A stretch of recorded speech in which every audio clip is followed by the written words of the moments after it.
It's really hard at the moment. You got stamped on when you were asleep and it broke your jaw. So I'm still shaking, but I've had my eviction notice.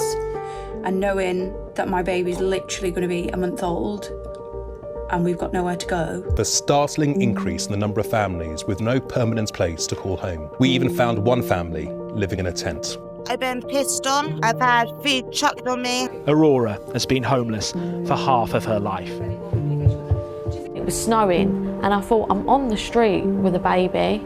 It was horrible. And I remember just sitting in the car and crying. There's nothing that's affordable, nothing. There's me before I was homeless with my dad. I find it hard to speak to my family at the minute because I'm sort of quite ashamed of the situation I'm in. Even if I didn't eat food, I still would not be able to afford the price they're charging. Did you say you were pregnant at the same time? Yeah. I've met 5p a day. Today I'm in Southampton and my mission was really to find out what life is like for people on the streets of Southampton, a place where even though it's not a massive city, what I was struck by is how many people were on the streets, walking down the high street, seeing person after person with seemingly no place to call home. I went out to the door to see if I'd had a delivery. But instead of having the delivery, I had this letter. I have like an hour to collect my belongings.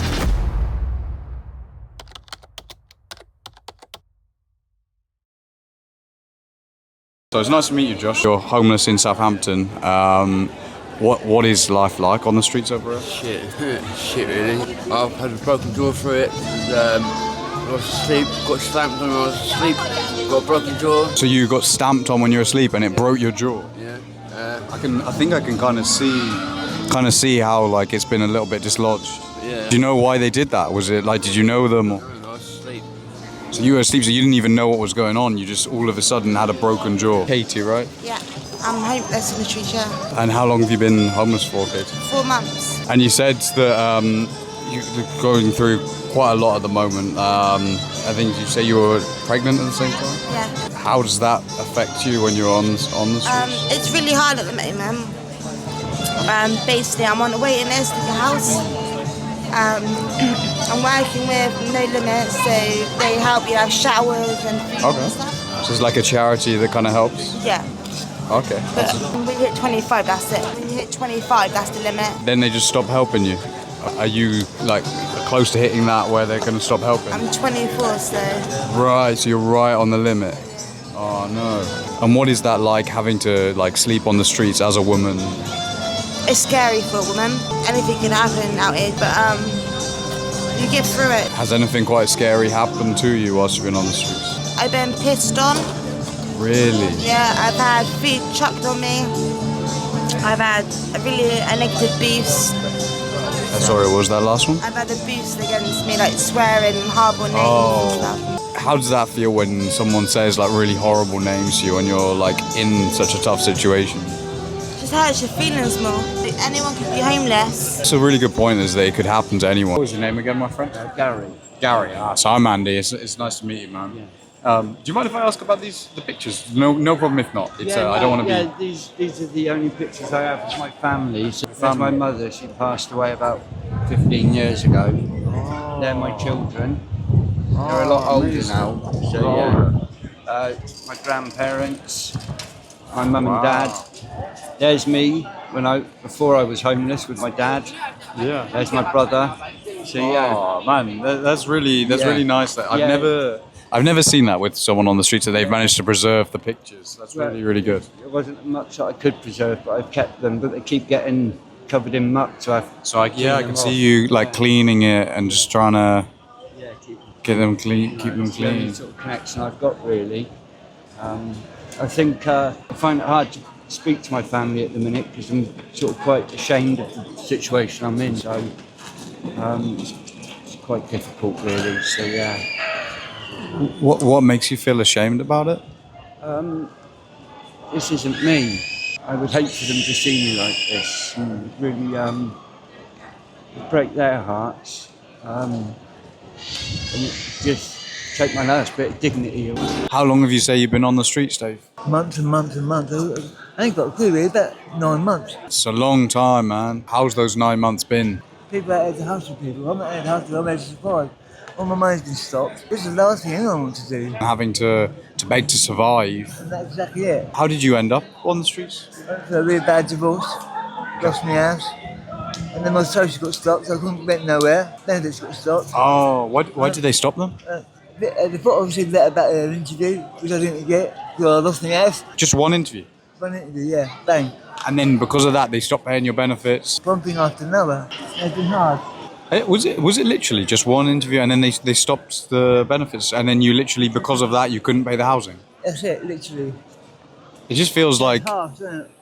Yeah, in some ways it feels a bit short-sighted from the council because now they're going to have to pay more money. You don't need to answer this, but I was just wondering, like, what was it? Because it might have been a perfectly good reason. I didn't get the letter, so I didn't know about the interview. So you didn't even know about it? No. And then you lost everything because That's what I didn't know about. Wow. For most people, I imagine that they can't even imagine what that's like to be where when you're literally at your most vulnerable sleeping that anything could happen to you. And then does that make you scared when you go to sleep now? Because you don't know what that could happen again, right? Yeah, of course. Fair play, man.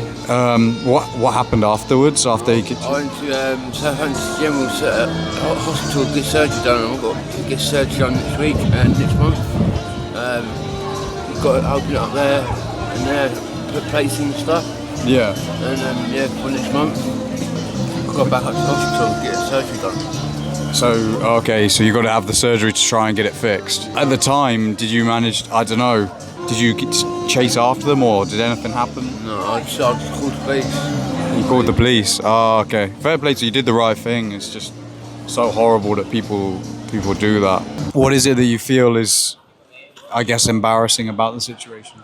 You saw me in the photograph. I've lost so much weight. I can stake my hands. It's just so far from the way I was brought up. To be like this is, I don't know. I just can't explain it. It just something that stops me from contacting them. It sounds like you feel like you've gone down from where you were almost. I think everyone would agree. Like ultimately, you're still a human being. You're worth just as much as anyone else anywhere in the world. I understand that sentiment. Having said that, there's a lot of kind people about. Being in this situation, you become very invisible very quick. I think particularly in Southampton, because today's not too bad, but you can barely walk 10 paces without a beggar being on the street. There is a lot of homeless people here. For a small, it's not that big a city. Well, again, most of them aren't homeless, and it's quite shocking. I don't understand why they'd sit out if they're not, but they do. I think a lot of them are on drugs and things like that. They see it as a way of making money. I think if the genuinely homeless people only were out on the street, the public wouldn't be so exasperated by everything, because it must be frustrating to just not be able to walk 5 paces without being asked for money. I understand that, but if only the genuine people were out here, you'd get a truer reflection of the homelessness, and there isn't as many as you'd think. So you feel like the fake homeless people, they draw attention away and they make people almost exhausted with helping, and then they help less and they notice people less. Without a doubt. And what you tend to find is the ones that aren't homeless are doing it for things like drugs and that, and they're the ones that tend to cause the problems and can be abusive, quite aggressive in the way they are with the public, which obviously reflects bad on all of us. How did it happen to you? So my ex-partners beat me. Oh, really? So I ran away. I come down to Southampton, have a fresh start with me and my little one. Oh, so you've got a child already, a kid already? 2. Oh, so how does that work? Is she on the streets as well, or? Yeah, my mum's got her. Okay, so your mum looks after your kid whilst then you're on the streets at the same time. Yeah. Wow. And do you get to see her much? Every 2 weeks. I'm glad that you get to see her. What is it that you're kind of hoping for in life to? Hopefully get my own place and get my own job, and like I love doing hair, makeup, to making like people happy. So maybe one day work in the salon. So I love that. Like, I think a lot of people, obviously, because it's so tough, they have to do, you know, almost tough things to survive. Like, have you ever like turned to kind of like drugs or alcohol, or never? no, because I'm pregnant. So How is that like sleeping like on the pavement or uncomfortable. uncomfortable? Yeah. Are the people of Southampton kind? Have they been? Some of them. Some of them. So some, you mentioned some that have been really cruel, and then others that are. So like, how have they given you much money and stuff today? I've made 5p a day. 5p all day. Wow. I mean, at that point, it must be a real struggle for like the really basic things like clothes, anything like that. Yeah. Oh man, what's your name, my friend? Chris. Chris. So how did you end up? How did you end up on the streets? My mum passed away and then my stepdad kicked me out. Really, man, that's messed up. Do you mind if I ask what happened to your mother? Lung cancer. Lung cancer. I'm guessing at quite a young age because you don't look too old yourself. Yeah, 45. Wow, man, I'm sorry. Fair play to you. Like, you seem like a strong person. Were you close to your mum as well? Yeah. So how long have you been on the streets now, did you say? Only 7 weeks at the minute. 7 weeks. I mean, I would imagine that the first few weeks is probably the toughest because you're figuring it out. Yeah, it's been really hard. I mean, you know, I've been beat up, robbed and everything. The first few weeks takes it out of your body really badly. My feet are killing me. What happened when you said you were beat up and robbed? Well, a member of the public gave me £20 and I didn't realise, but some of the other so-called homeless lads seen it. When I got up and left, they followed me and then beat me up and robbed me of that. So they followed you and then robbed you and beat you up at the same time? And it's a small high street, I guess, so do you ever see those people that did that? All the time. You know, to them it was just a way of getting some money. It's done. You know, there's no animosity from them again. You know, they're just an earner, and that's that. It's just bizarre. You know, two of them even say hi to me every time they see me, as if nothing's happened. Wow. What would you say is like the toughest thing about being on the street? Some of the other beggars can be a bit ruthless. What kind of things do they do? This is my turf. That sort of attitude. They think they're on the street sort of thing. All the time, for sure. Really? So you stand up to them? You're kind of like... You back down once, everyone will know. Have you had any violence happen to you, or because you've been strong? Oh wow, that mark on your head is from being kicked in the head. And I was asleep at the time, so I hadn't done nothing wrong. Do you know what? You're the second person I've spoken to today that said they got kicked in the head whilst they were sleeping. It's horrible that these things happen. Half the time it's drunks. Drunk people, yeah. Yeah, but at the end of the day, an easy target. Try to jump up. It's horrible that they think that it's funny or fun or in any of that. It's just disgusting. It's just slow, isn't it? How hard is that to hit a man when he's asleep? I mean, What do you find to be the hardest bit of it? you lose all your, self-confidence, I suppose. You feel like you lose some of the self-respect that you had for yourself? Yeah, but I'd rather do this and go shoplifting 100%. In a couple of years' time, where do you hope to be? in the house. Yeah, somewhere with a place, man. You know what I mean? Doesn't call me home. Yeah. So this is a message to the council. If you're watching this, please find Dave a home. Every time I come down south, I'm amazed by how hot it is. I mean, you can probably see from the video just how sunny, just how bright it is, and literally how hot it is.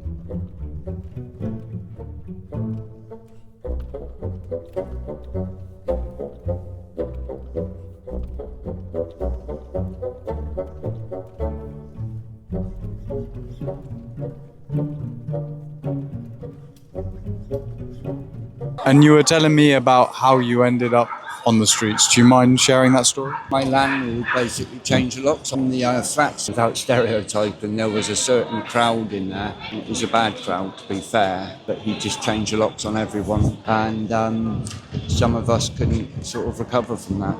Yeah. And I mean, I was saying, like, if that happened to anyone, I think anyone would end up homeless, because like if you suddenly you come back one day and the locks are changed and you've just lost your home. Like, Yeah, I mean, some people have some funds behind them so they can go and rent somewhere else maybe.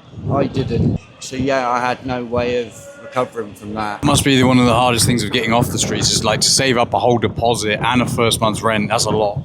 It's difficult. It's very difficult. What is it you were kind of hoping to get to, like in a few years? You know, obviously, I just want my own place again.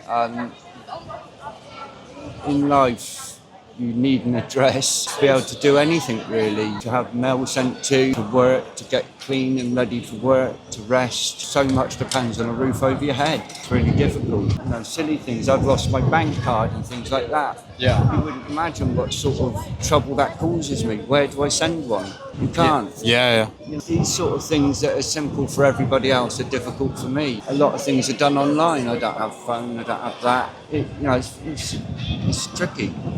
Life's sort of geared up around having an address. I just don't have it. What do you hope for your new one this will be born, I guess, in a few months or almost a year's time? Like, what do you hope for her or him? Like, you know, never become homeless and stuff. You hope that they will never be homeless. They never have to go through the things that you had to go through. Yeah, that's what I'm going to try and be the best one I can. So you're going to do your best you can to stop that from happening. No, that's really really inspiring. So I really hope that happens. What is it that you kind of hope for in the future? Like, Get back into work again, mate. this is the amazing thing, is that so many people that I speak to on the streets, they want to work. Like, you're not alone in that, like wanting to contribute to society and all of that. So it's such a shame that you end up stuck in this situation. And what about you, man? Like, what do you like to do, or like did you have any hobbies before? I used to play football. Ah, really? Okay, were you any good? Sort of. A little bit. Man, no, I hope you get a chance to, in the future, man. I hope you end up with a place, and then I hope you get back into that football, man. What was that like, the first night where you were on the streets? That was scary, obviously. Hadn't slept on the streets before. I didn't really know what to do. I didn't have a sleeping bag or anything like that. So you were literally had nothing. You were just lying on the pavement. Yeah, basically. First 2 nights, I couldn't sleep. So it took you a few nights to learn how to sleep on the pavement, kind of thing. Yeah. Do you remember that conversation that he had with you when he kicked you out? Like, how did that go? It was actually over text. So you just got a text message that said, right, you're We had out. an argument in the morning, and then went out, and then he texted me saying that he wanted me out of the house. It was his house, so I had to leave. Did you do something to deserve it, or do you feel like it was unfair? No, he's my sister's dad and not mine. We just never really got along.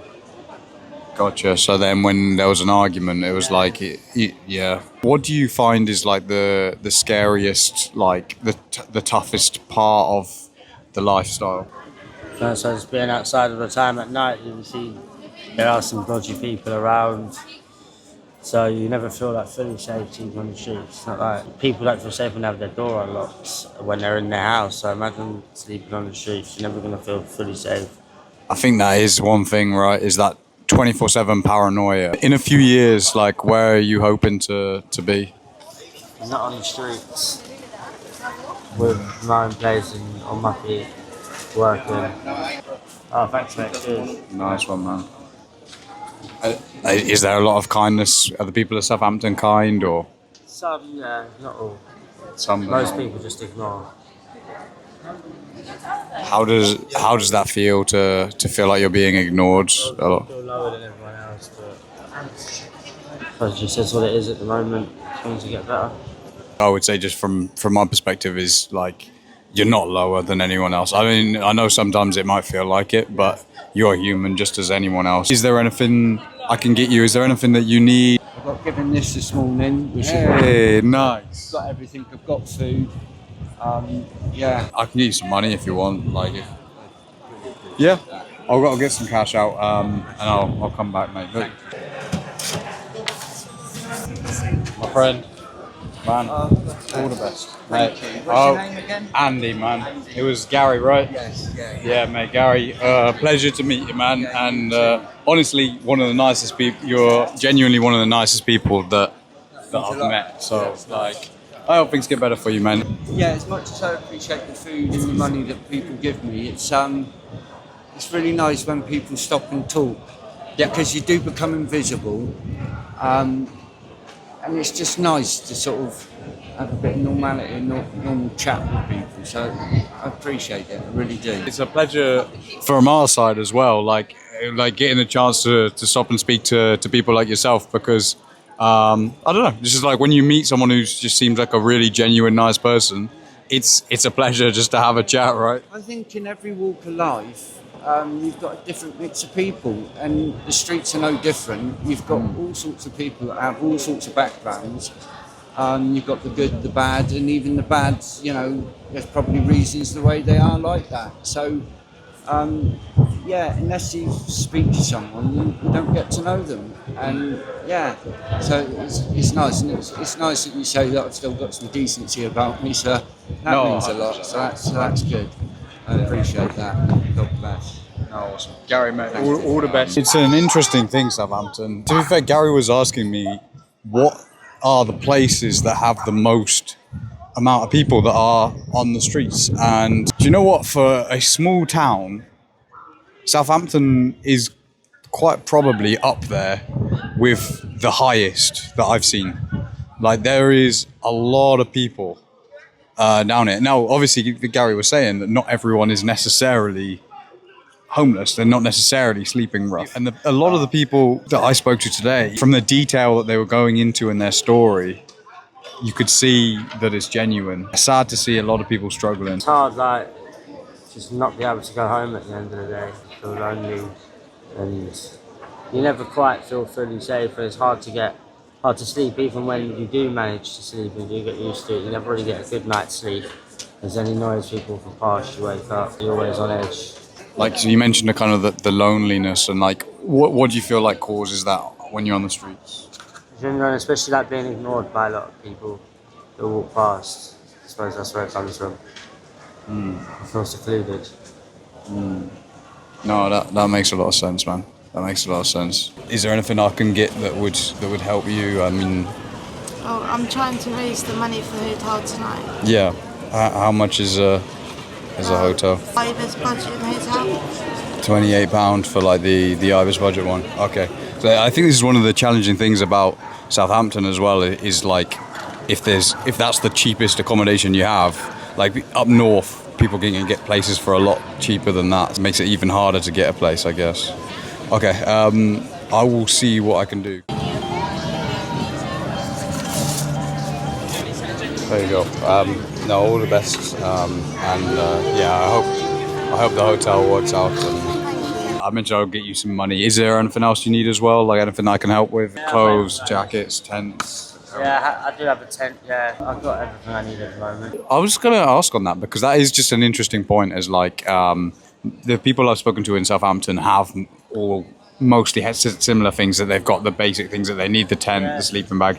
Is that like charities that are helpful? Yeah, there's street pastors that come around a few nights a week, and they've also got like a base at the fire station. You can go there Monday to Friday and get free sleeping bags, and they provide tents, stuff like that. So I'll try and find them, and I'll put their link below so people can donate to them. It seems like they've done a good job, because, like, as I say, the people that I've spoken to have had those things. But yeah, I'll get you some cash anyway, man. Thank you very much. Awesome. Thank you for speaking to me. That's all right.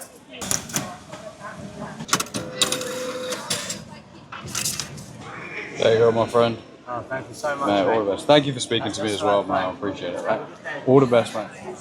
I'm gonna be honest, and I know this is kind of a weird thing to say, but I kind of much prefer to give something physical that when you know someone needs something in particular, like for example, if they need a sleeping bag because their sleeping bag got stolen, or if they've got a jacket, you know, if they need a jacket because their jacket's been stolen, something like that, you know, it feels nicer to give something physical that you know is going to make a difference than to give money. But at the same time, I do think, you know, when you have a conversation with someone that's on the streets, and then if they tell you, you know, the main thing that I need is money, because that's what I need. That's how I get a hotel or a hostel for the night. I think it's important that we trust them. Like at the end of the day, there's no point buying a sleeping bag for someone that's already got a sleeping bag. That's just a reality. Yeah, I don't know, just a random thought. I hope it makes a difference still. Is there anything that I could get for you? Anything that would help? Have any money? Yeah, like is there anything physical I can get for you as well? Is there anything that you need? I guess you got a sleeping bag, but I'm settled. I just need a place to stay for tonight, really. Yeah. Okay, gotcha. So you just kind of need a place to stay more than anything. Yeah, no problem, mate. I can get you some money. That's fine, man. Okay, Josh, mate, all the best, man. Thank you very much for taking the time to speak to me, buddy. While I was down in Southampton, I got the chance to visit Stonehenge, an amazing monument made thousands of years ago. And I think to myself, if we could build this amazing monument thousands of years ago with almost no technology, then surely today, with all of the advances we've made, surely we can solve the homeless crisis. Not long ago, I made a documentary in Nottingham and spoke to homeless people in Nottingham, and the struggles that they were going through were pretty intense. So if you want to watch that documentary, then click here.